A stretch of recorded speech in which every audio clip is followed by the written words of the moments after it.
Terima kasih Anda masih bersama kami. Saudara, besok kampanye resmi dimulai. Calon Presiden nomor urut 1 Anies Baswedan memulai kampanyenya di Jakarta, tempat memimpin sebagai gubernur pada 2017 hingga 2022. Sebelum kampanye dimulai, Anies Baswedan, calon presiden nomor urut 1, kembali mengkritik pembangunan Ibu Kota Negara atau IKN Nusantara. Anies menyampaikan kritiknya minggu kemarin di saat Partai Keadilan Sejahtera atau PKS berkumpul bersama masanya di Depok, Jawa Barat. Menurut Anies, alih-alih memberikan pemerataan, justru IKN berpotensi menimbulkan ketimpangan baru. Yang dibutuhkan di Indonesia hari ini adalah pemerataan pertumbuhan, di mana pembangunan itu dilakukan bukan hanya di satu lokasi, tapi di banyak lokasi. Karena kita menginginkan agar kesetaraan kesempatan itu muncul. Jangan sampai kita membangun hanya di satu lokasi yang justru menimbulkan ketimpangan baru.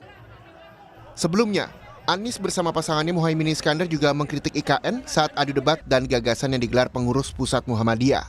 Di forum Muhammadiyah, Anies dan Muhaimin juga mengkritik soal masalah ketimpangan ekonomi dan hukum di Indonesia.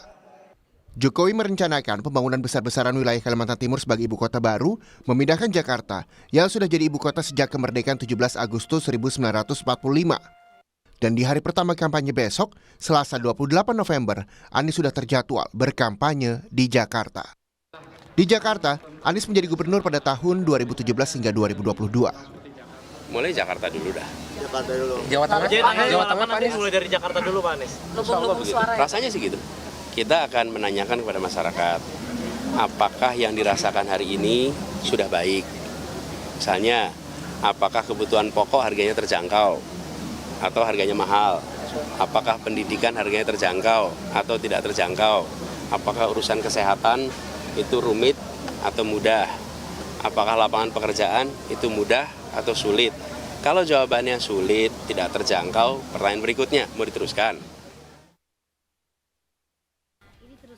Berkali-kali selain mengkritik IKN, Anies juga menyinggung mahalnya harga kebutuhan pokok. Perdagangan kebutuhan pokok yang tak juga diperbaiki sehingga menyulitkan hidup masyarakat. Kalau kita lihat harga daging di Indonesia dengan harga daging di Singapura, dengan harga daging di Malaysia, maka di kita bisa 2-3 kali lipat lebih mahal. Harga telur kita lebih mahal daripada harga telur di Jepang. Ini terjadi karena tata niaganya tidak diperbaiki. Anies bersama Muhaimin Iskandar memiliki pesan perubahan agar hidup masyarakat Indonesia menjadi lebih baik.